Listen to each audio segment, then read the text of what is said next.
আর এ বিষয়ে আলোচনার জন্য স্টুডিওতে উপস্থিত আছেন মাসুদ কামাল, সিনিয়র সাংবাদিক, এবং সারওয়ার তুষার, যুগ্ম আহ্বায়ক, জাতীয় নাগরিক পার্টি। ইউনূসকে নিয়ে আমরা আলোচনা করব।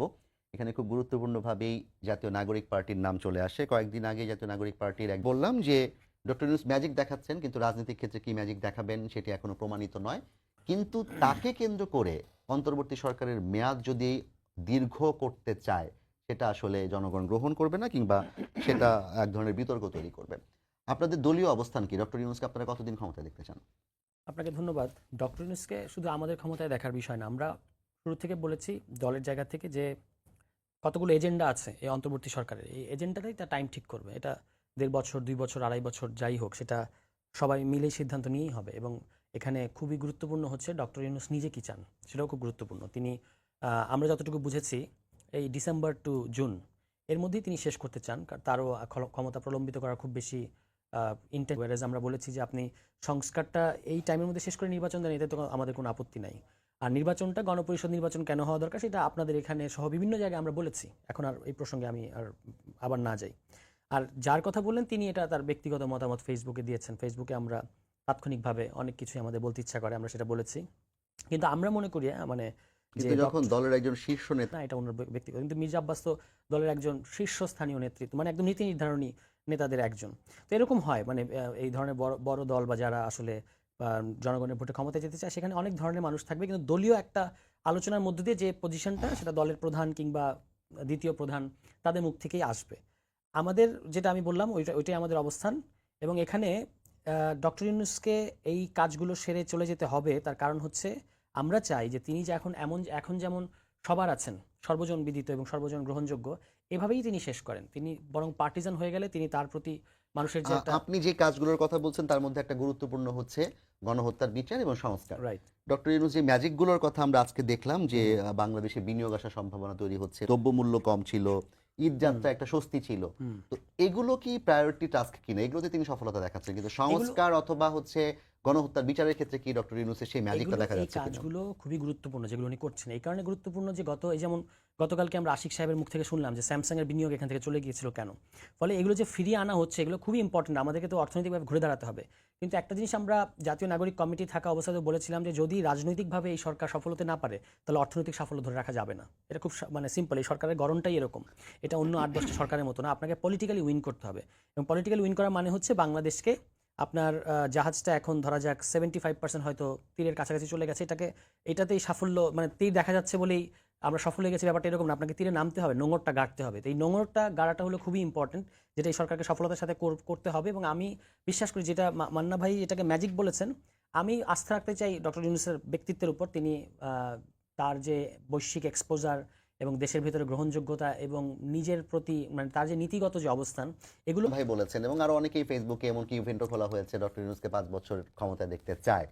মান্না ভাইয়ের যে একটা প্রশ্ন ছিল, রাজনৈতিক ক্ষেত্রে তিনি আসলে বিতর্কগুলোর ক্ষেত্রে ডক্টর ইউনূসের ম্যাজিকটা দেখানো যাবে কিনা, কিংবা যেগুলোকে তিনি ম্যাজিক বলছেন এগুলো কি আপনি আসলে কিভাবে মূল্যায়ন করবেন? আমি এগুলিকে ম্যাজিক বলি না। কিন্তু ম্যাজিকের কি আছে? Nothing magic.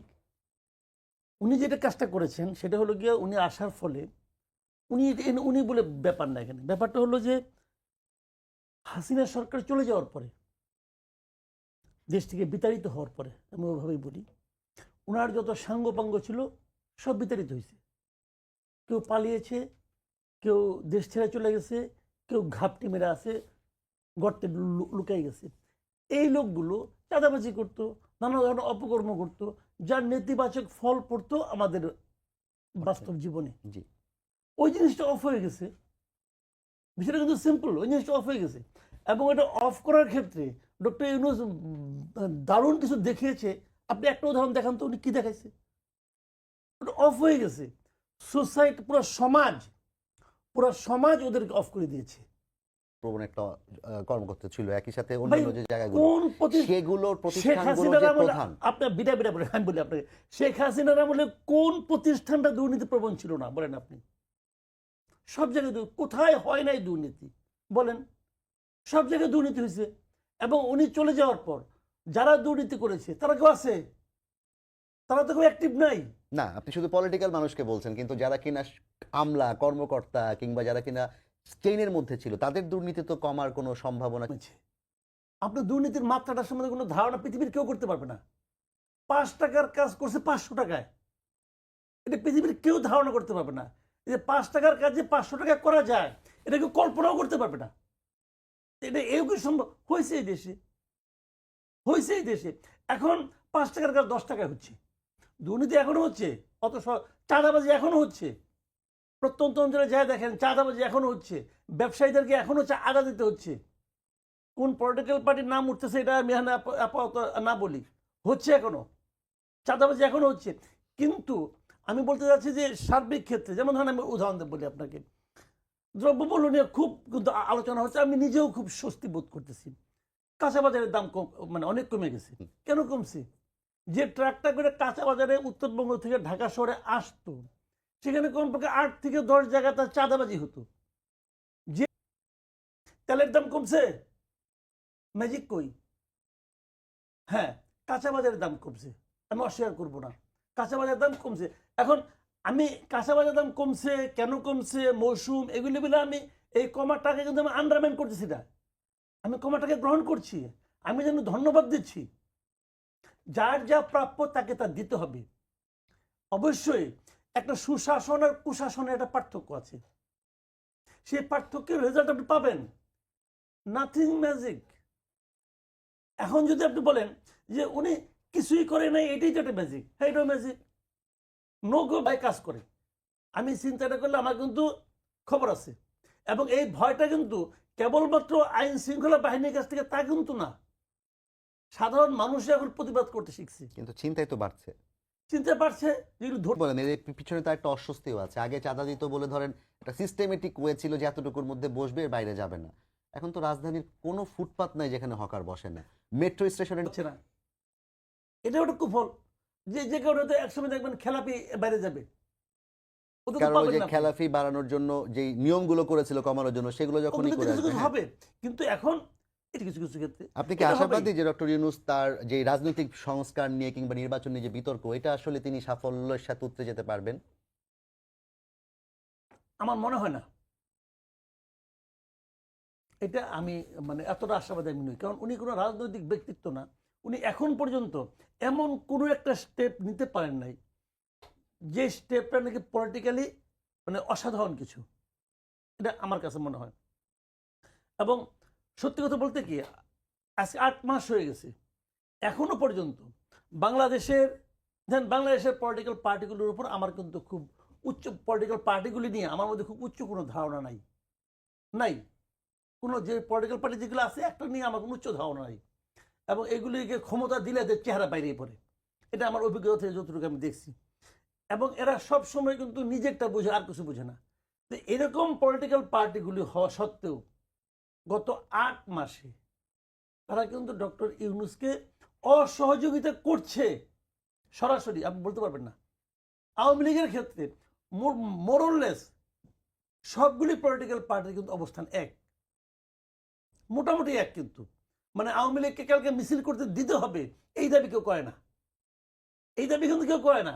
কাজে এই সমস্ত ক্ষেত্রে কিন্তু ডক্টর ইউনূস পলিটিক্যাল পার্টিগুলির কাছ থেকে এক ধরনের ঐক্যমত্য সাপোর্ট পেয়েছেন। পাচ্ছে। জি। এই সাপোর্টটাকে উনি কাজে লাগাতে পারা উচিত ছিল, কিন্তু ওখানে কিছু কিছু ক্ষেত্রে ওনার আমি মনে করি কিছু ল্যাকিংস আছে, এটা উনি পরবর্তীতে হয়তো আগামীতে আমার মনে হয় কিছুটা ভোগান্তির মুখে পড়তে হতে পারে।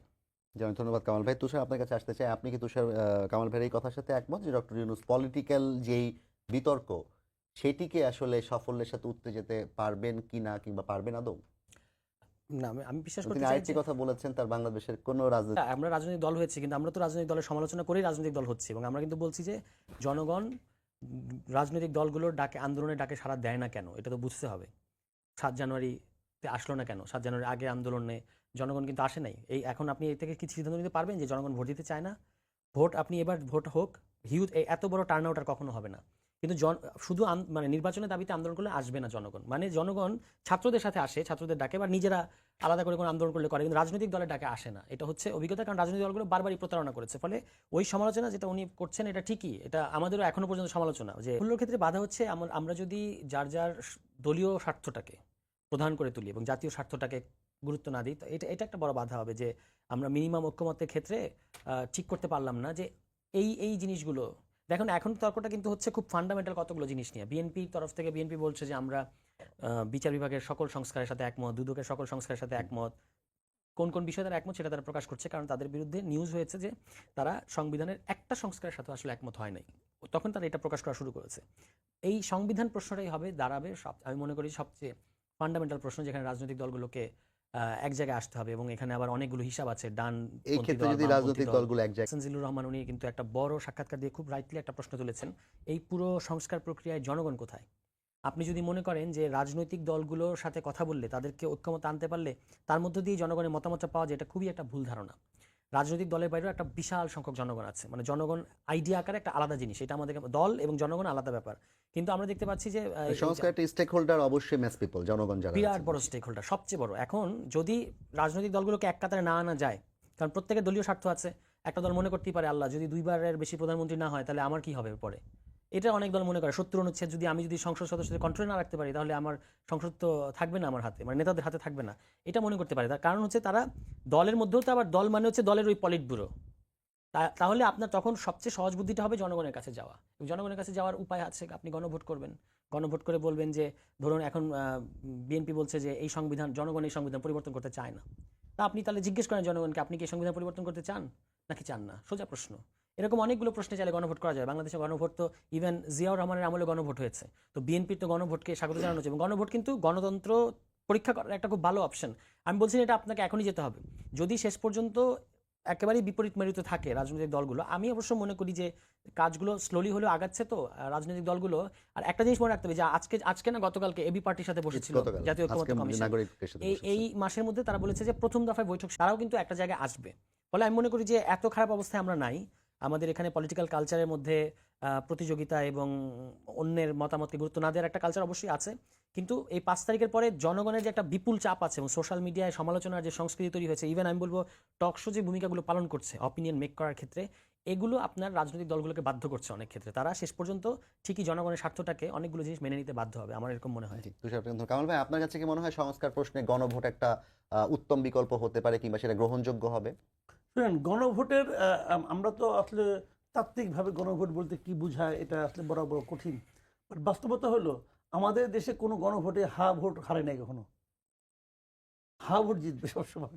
কারণ হয় কি, গণভোটটা তো দেয় সরকার নিয়ন্ত্রিত একটা পদ্ধতি, কিন্তু এখানে সরকার একটা পার্টি হয়ে যায়। তখন একটু অন্যদিকে যাচ্ছি আর কি, যে একজন লোককে সরকারি কর্মকর্তাকে কখন অবসরে পাঠানো হয়, কখন যখন তার কর্মক্ষমতা শেষ হয়ে যখন আসে। নাকি রাষ্ট্র মনে করে যে তার পক্ষে আর স্বাভাবিক প্রক্রিয়ায় কোনো কিছু দেওয়া সম্ভব না। অতএব বাবা তুমি বাড়ি যাও, ঘুমটুম দাও, বিশ্রাম করো, থাকো, তোমাকে কিছু টাকা আমরা দিব। আল্লাহ কিন্তু তাই করে, একটা সার্টেন টাইমে পরে পরে যে তুমি এখন অন্য বোঝা হয়ে গেছো, অত তুমি আমার কাছে চলে আসো, আল্লাহ তার উঠায় নিয়ে যায়, এই তো করে। তাহলে যে লোকটা নাকি স্বাভাবিক কর্মকাণ্ড করতে পারছে না, সচিব হিসেবে অযোগ্য বয়সের কারণে, তাকে নিয়ে আপনি এমন একটা দায়িত্ব দিচ্ছেন যে দায়িত্বটা নাকি সবচেয়ে গুরুত্বপূর্ণ। কিন্তু বাংলাদেশের অনেক চেঞ্জ করেন, আমরা তো ওই সংস্কারটাই চাচ্ছি, যেটা আমরা দেখে দেখে অভ্যস্ত হয়ে গেছে, ওটা চেঞ্জ করেন রে ভাই। এবং নির্বাচন কমিশনের যে দেখেন, নিয়োগ, সেটাও আমি কিন্তু একটা জিনিস বলি। সংস্কার প্রস্তাব আসার আগেই তাদের নিয়োগ দেওয়া হয়েছে। নিয়োগ দেওয়া হয়েছে হাইপোথেটিক্যালি। বাংলাদেশে সাপ থাকতে তো গত 10-12 বছরই ছিল, কি ছিল ওটা তো দেখছি আমরা, ওটা দেখছি, বাদ দেন ওই লাভ বাদ দেন। তারপরে ধরে নিলাম হাইপোথেটিক্যালি তারা খুবই সাপ, একদম নির্দলীয়, মানলাম। তো এখন তাকে এখন এই অবসরপ্রাপ্ত হওয়ার পরে তাকে আনতে হবে কেন? তো এই ইলেকশন কমিশন ভাই আমাদের ইলেকশন কন্ডাক্ট করার উপযুক্ত না আমি মনে করি। এখানে মানে আপনার বর্তমানে কাজ করছেন এমন লোকদেরকে আনতে হবে, ইয়াং লোকদের আনতে হবে, যাদের নাকি সেই কমান্ড আছে, সেরকম লোককে আনতে হবে। না হলে ইলেকশন করতে পারবেন না ভাই। যে ইলেকশন চায় দেশের মানুষ তো ইলেকশনের জন্য, ওই যে আমরা বলি না ইলেকশনের জন্য কি করছেন, অনেকে বলবে। আমি অনেক লোককে জানি তারা কিছুই বুঝে না, বলে ভাই ভোট দিতে চাই, ভোট দিলে কি হবে না হবে তার এটা কোনো মাথা ব্যথা নাই। এত বছর বয়স হয়ে গেছে, ভোট দিতে পারলাম না, এই ইউনূস পারবে কি না পারবে এই কথাটা ইমেটেরিয়াল। উনি পারার জন্য এখনো কিছুই করে নাই। ডক্টর ইউনূসকে আমার কাছে উনি এখন যেভাবে আছেন, ক্রাইসিস আগামী সময় এরকমই থাকবেন, কিন্তু তারপরেও একটা ক্রাইসিস আসবে। সেই ক্রাইসিসটা ইউনূসের কারণে আসবে না, ওইটা আসবে পলিটিক্যাল পার্টিগুলির কারণে আসবে। পলিটিক্যাল পার্টিগুলো যখন স্বার্থ নিয়ে প্রশ্ন উঠবে, যেমন আমি একটা এক্সাম্পল দিয়ে বলি, সরকার যখন সংস্কার প্রক্রিয়া চালাচ্ছে, ঠিক একই সময় বিএনপি সারা দেশে মাঠ পর্যায়ে তাদের 31 একত্রিশ দফার দফা পক্ষে প্রচার করছে। মিটিং মিছিল করতেছে এবং পাঠচক্র করতেছে, মানুষকে বোঝাচ্ছে। তারা শুধু একটা ভোট দিতে চায়, তাদের জন্য তো সংবিধান অনেক কঠিন বিষয়। আবার দেখেন আরেকটা দিন দেখেছি এই 70 অনুচ্ছেদ, সবাই তার সমালোচনা করছে সারা জীবন, এখন শুনি সবাই নাকি এর ব্যাপারে আপত্তি করছে, না এটা থাকা লাগবে, তা না হলে হর্স ট্রেডিং হবে। তুষার, এটা নিয়ে তো আচ্ছা বিতর্ক আমি ছিল এরপরে মাঝখানে। শেষ করি, যদি এটা হর্স ট্রেডিং হয়, নেই এবং ওখানে আমাকে কোট করা হয়েছে কিন্তু আমার সাথে কোনো কথা বলেন নাই তারা, কিন্তু তারা করেছে। এখন আমাদের পজিশনটা ওনারা বলেছেন কি যে কমিশন বলেছে যে 70 অনুচ্ছেদ পুরোপুরি উঠিয়ে দিতে হবে, এটা কিন্তু কমিশনেরও পজিশন না। কমিশনের পজিশন হচ্ছে যে অর্থ বিল ব্যতি রেখে বাকি ক্ষেত্রে সংসদ সদস্যদেরকে স্বাধীনভাবে মতামত প্রয়োগ করতে দিতে হবে। আমরা বলেছি অর্থ বিল এবং এই যে মানে সরকারের প্রতি অনাস্থা, এই দুটো বাদে বাকি সকল ক্ষেত্রে দলের বিরুদ্ধে ভোট দেওয়া যাবে।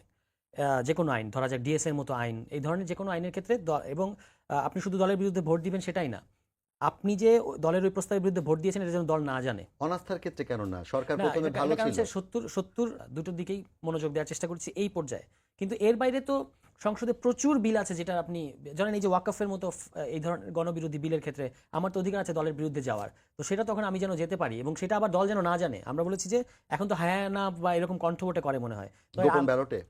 এখন কি গোপন ব্যালট? না না, আপনাদেরটা কি গোপন ব্যালটে চেয়েছেন? গোপন ব্যালটে বলতে আমি বলছি ধরেন এটা কোনো ব্যাপার না, এরকম থাকবে সংসদ সদস্য জাতিসংঘের অধিবেশনও সম্ভবত এরকম ডিসপ্লে করা হয়। এভাবেই এবং হয়, হ্যাঁ, শুধু জানা দরকার একটা বিলের পক্ষে পার্লামেন্টারিয়ান হয়ে গেছি, আমার এখন প্রধান কমিটমেন্ট কিন্তু পিপলের, জনগণের কাছে। কারণ আমি তো পার্লামেন্টারিয়ান। যেহেতু স্যার আপনি একটা কথার সময় মাথা নাড়াচ্ছিলেন খুব ঘন ঘন, সেটা হচ্ছে যে এই নির্বাচন কমিশনকে যখন কামাল ভাই হ্যাঁ, বলছিলেন যে আমি যোগ্য না, আমাদের পুরো নির্বাচনের রোডম্যাপ দিবে, রোডম্যাপ কমিশন জানিয়ে রোডম্যাপ দিবে। দিবে। এখন নির্বাচন কমিশন একটা সাংবিধানিক প্রতিষ্ঠান হোক, এটা আমাদের চেয়ে বেশি কে চায়? সবচেয়ে বেশি আমরা চাই। কিন্তু এই নির্বাচনটা একটা এক্সেপশনাল নির্বাচন হতে যাচ্ছে যেখানে সকল রাজনৈতিক দল এবং জনগণ সহ স্টেক হোল্ডারদের মতামতের মানে এবং সরকার এরা সিদ্ধান্ত নেবে কখন হবে। আপনি আগেই এরকম মানে আমার কাছে মনে হচ্ছে যে ঘোড়াকে ডিঙিয়ে ঘাস খেতে যাচ্ছে নির্বাচন কমিশন এবং মোটিভগুলো পরিষ্কার না। এই জন্য নির্বাচন কমিশন নিয়ে আমাদের অনেকগুলো আবার দেখেন এই যে আমরা দল করার পরেই তারা একটা গণবিজ্ঞপ্তি দিল এবং 20 এপ্রিলের মধ্যে, হ্যাঁ এখন এটা তো বললে লাভ নেই যে তারা তাদের রুটিন কাজের একটা কিন্তু পর্যায়ে আপনাদের গেছে। বিরোধী পক্ষ যারা, ধরেন আপনার সুশীল সমাজ থেকে শুরু করে, আমি যদি সাংবাদিকদের কথাই বলি, যেমন গতকালকে মাহবুব কামাল ভাই এসেছিলেন, তিনিও বলছিলেন যে এই নির্বাচন কমিশন কিংবা এই সরকারের দ্বারা কোনো নিরপেক্ষ নির্বাচন দেওয়া সম্ভব না। এবং তারা আপনাদেরও সমালোচনা করেন, তিনি আপনাকেও বলতে চান সরকারি সুযোগ সুবিধা নিয়ে আপনারা কাজ করেন। কমিশন দেখেন, সুষ্ঠু নির্বাচনটা বাংলাদেশে শুধু নির্বাচন কমিশনের উপর নির্ভর করে না। আপনি নির্বাচন ইতিহাসগুলো দেখেন, সরকারের ইন্টেনশনের উপর নির্ভর করে। যে রফ কমিশন একটা সুষ্ঠু নির্বাচন দিয়ে বিএনপি সরকারকে ক্ষমতায় আনলো 91 সালে, সেই রফ কমিশন বিএনপি সরকারের অধীনে ন্যাক্কারজনক নির্বাচন উপহার দিয়েছে। কেন? কারণ হচ্ছে কমিশন ঠিক করছে, কমিশনের নিয়োগটা কিভাবে হচ্ছে আপনি ওটা খেয়াল করেন তাহলেই বুঝতে পারবেন ম্যাজিকটা কোথায়। তো এই কারণে শুধু কমিশন না, প্রধান নির্বাহী কি চান তার ইন্টেনশনটা এখানে ইম্পর্টেন্ট। পাওয়ার স্ট্রাকচারটা এরকম, পাওয়ার স্ট্রাকচার এই কারণে তো আমরা সংস্কারের কথা বলছি। ট্রিকল ডাউন ইফেক্টের কথা বলছেন। রাইট করে পুলিশে কিছু সংস্কার হওয়ার কথা ছিল, হয় নাই। তাহলে কোথাও একটা আটকে যাচ্ছে, এই ইয়েগুলো আমাদেরকে ভূতগুলো খুঁজে বের করতে হবে যে কারা এগুলো আটকে দিচ্ছে। পুলিশের সংস্কারটা 1 নম্বর দরকার এবং পুলিশ যদি ইন্ডিপেন্ডেন্টলি কাজ করে, পুলিশ এবং আপনি ইলেকশনের সময় যত যাই বলেন, ইলেকশন কমিশন কিন্তু আপনার ভোট চুরি ঠেকাবে না। ভোট চুরি নির্ভর মানে ভোট ঠিকমতো হবে কি হবে না এটা নির্ভর করে আসলে DC, SP, UNO, OC, SI এদের উপরে। এরা কি ভূমিকা পালন করছে ইলেকশনের আগে, এটা হচ্ছে খুব ইম্পর্টেন্ট। ফলে এদের গ্রুমিং বলেন, এদেরকে ব্রিফিং বলেন, কিংবা এদেরকে নিরপেক্ষ জায়গায় নিয়ে আসা বলেন, এটা খুব ইম্পর্টেন্ট। এই জন্য এই দুটা কমিশনের মানে এই দুটা প্রশাসনের সংস্কারটা সবার আগে দরকার। স্যার পুলিশের কথা যেহেতু আপনি বললেন, এবং তারপর আমরা দেখলাম যে বিভিন্ন জায়গায় বিভিন্ন জেলায় ভাঙচুর লুটপাট হলো এবং তার প্রেক্ষিতে 2টি মামলা এবং এখন পর্যন্ত 56 জনকে গ্রেফতার করা হয়েছে। এবং রাতেই কিন্তু পুলিশের মহাপরিদর্শক বলেছিলেন যে সবাইকে গ্রেফতার করা হবে ভিডিও ফুটেজ দেখে। সালাউদ্দিন সাহেব যেটি বলেছেন যে এখানে সরকার এবং আইন শৃঙ্খলা রক্ষাকারীদের ব্যর্থতা লক্ষণীয়। তো এভাবে করে গত অনেকগুলো ঘটনাতেই বিএনপি থেকে শুরু করে নাগরিক কমিটি, সাংবাদিক সমাজ, তারা কিন্তু পুলিশকে বিভিন্ন জায়গায় ব্যর্থতার দায়টা দিচ্ছে। তো পুলিশকে আসলে সফল হওয়ার কোনো সুযোগ আছে না এরকম ব্যর্থ হয়েই চলবে? তাহলে দেখেন এখানে পুলিশকে একটা বিচ্ছিন্নভাবে দেখলে হবে না। কিন্তু আমাদের পুলিশের বর্তমান যে স্ট্রাকচার, তাদেরকে আলাদা করে বিচ্ছিন্নভাবে দেখেন না। এটা হলো যে সরকার কি চায় তারই রিফ্লেকশন পুলিশের মাধ্যমে ফুটে ওঠে। আমি আপনাকে এক্সাম্পল দিয়ে বলি, 5 তারিখে হাসিনা পলাইলো না, 8 তারিখে ইউনূস সাহেব এসে দায়িত্ব নিল। আচ্ছা, ইউনূস সাহেবের দায়িত্ব নেওয়ার দরকারটা কি ছিল? আপনি আমাকে এই কথাটা বলেন, ইউনূস সাহেবের দায়িত্ব নেওয়ার দরকারটা কি ছিল? 5 তারিখ থেকে 8 তারিখ মাঝখানে 3 দিন দেশ চলে নাই? চলছে তো, তো ওভাবে চললেই পারতো। দরকারটা কি? দরকারটা হলো এইটা 5 তারিখ থেকে 8 তারিখের মধ্যে কিন্তু কিছু কিছু মবও হয়েছে, মারামারি হয়েছে না? তাহলে তারপরে ধরো 8 তারিখের একটা গভর্নমেন্ট দরকার পড়লো কেন? দরকার পড়লো এই কারণে যে মবটা কোনো কন্টিনিউ করা যাবে না। এটা যারা legitimate শেখ কিছু না হাসিনাকে এটা। তাড়াইছে তারাও বলছে কেন আমি এক কাপ ভেঙে ফেলাবো। বললাম আমি সরকার আমাকে ভাঙতে দিবে না, কারণ এটা হলো ন্যাশনাল প্রপার্টি। তাহলে এই জায়গাটা কিন্তু সরকারের ভূমিকা। সরকার তো এই কাজগুলি করে নাই, সরকার ভাঙতে দিছে, সরকার করতে দিছে, সব মপ করতে দিছে। এই যে আজকে দেখলাম প্রায় 65 জনকে গ্রেপ্তার করছে। আপনি দেখেন আগামীকাল বাটা দোকানে কেউ যাবে না ভাঙচুর করতে, আর যাবে না, কারণ গ্রেপ্তার হয়ে যায়। তার তো জানতে হবে যে এটা ভাঙচুর করলে পরে জুতার প্যাকেটগুলি চুরি করলে পরে কালকে জেলে যেতে হবে, পুলিশ আমাকে ধরবে। যদি সেটা জানে তাহলে তো সেটা যাবে না। এখন আপনি দেখেন 5 তারিখে গণভবনে যে লোকটা হাঁস নিয়ে আসছে, বালিশ নিয়ে আসছে, ছবি দেখছি না আমরা, তাকে কিন্তু আমি দায়ী করবো না, কারণ তখন দেশে কোনো গভর্নমেন্ট ছিল না, তখন আমরা একটা স্বৈরাচারকে খেদাইছি। কিন্তু যেই মাত্র ইউনূস সরকার আসলো, তারপর যখন আমি ভাঙি কিছু একটা, যখন আমার ছবি কেউ দেখে, তখন আমার বিরুদ্ধে আপনি অ্যাকশন যদি না নেন, তাহলে এটা এস্টাবলিশ হয়ে যায় যে এই গভর্নমেন্ট এটাকে এন্ডোর্স করতেছে। বাঙালি অধ্যুষিত এলাকা যেটা, সেইখানে নিরাপত্তা তাদের বৃদ্ধি করছে। নিরাপত্তা বাড়াইছে। না, সজীব অজেদ জয় নিজেও টুইট মানে করেছেন। তারা ধৈর্যই নিছে যে এই লোক ডিসিশন দিয়ে সরকারই ভেঙে দিত, আমার তো কোনো আপত্তি নাই রে ভাই, কিন্তু আপনি মপি দিয়ে কাজটা করাইলেন কেন? কামাল ভাই, এখানে ওই এই যে জায়গাটা আপত্তি। কয়েকদিন আগে কিন্তু আমরা দেখেছি একজন মানে রেপিস্ট সন্দেহে একটা ছেলেকে পিটিয়ে পুলিশের গাড়ি ভাঙচুর করে আগুন লাগিয়ে তাকে পুলিশের হাত থেকে নিয়ে যাওয়া হয়েছে। ঢাকার বাইরে একটা জায়গায় স্থানীয় যারা শক্তিশালী দল তাদের একজন নেতাকে গ্রেফতার করার পর 6 জন পুলিশকে আহত করে তাকে ছিনিয়ে নেওয়া হয়েছে।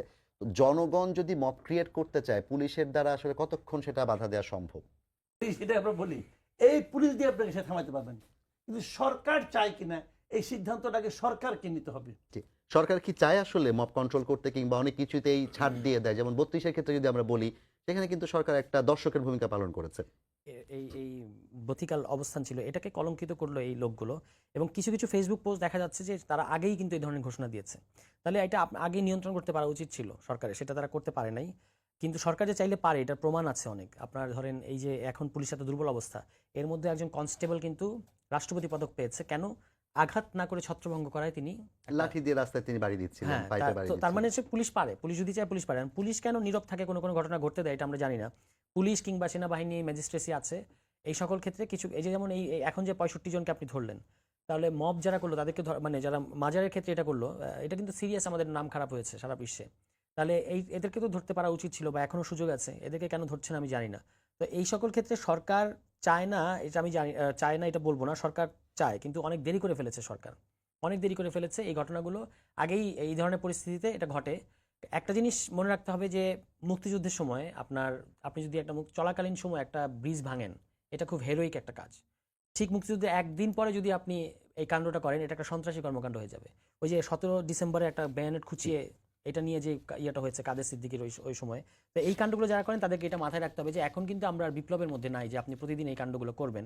আর যদি যারা করে তারা যে রাজনৈতিক সংশ্লিষ্টতায় থাকুক, সরকারকে এই ক্ষেত্রে আগের থেকে অনুমান করে নিয়ে, যেমন এইবারও পহেলা সদিচ্ছা এবং তার জন্য কাজ করা। আনফর্চুনেটলি ইউনূস সাহেবের সদিচ্ছা হয়তো বা আছে, আমি শিওর না, কিন্তু উনি যাদের দিয়ে কাজ করাচ্ছেন এই কাজগুলো অনেকগুলি গুরুত্বপূর্ণ জায়গায় ওনার যে সমস্ত লোককে বসিয়েছেন, এই লোকগুলো আমার কাছে মনে হয় আপ টু দ্য মার্ক না। তারপরেও আমি মনে করি যেহেতু সামগ্রিকভাবে সকল রাজনৈতিক দলের এবং সাধারণ মানুষের সমর্থন উনি পাচ্ছেন,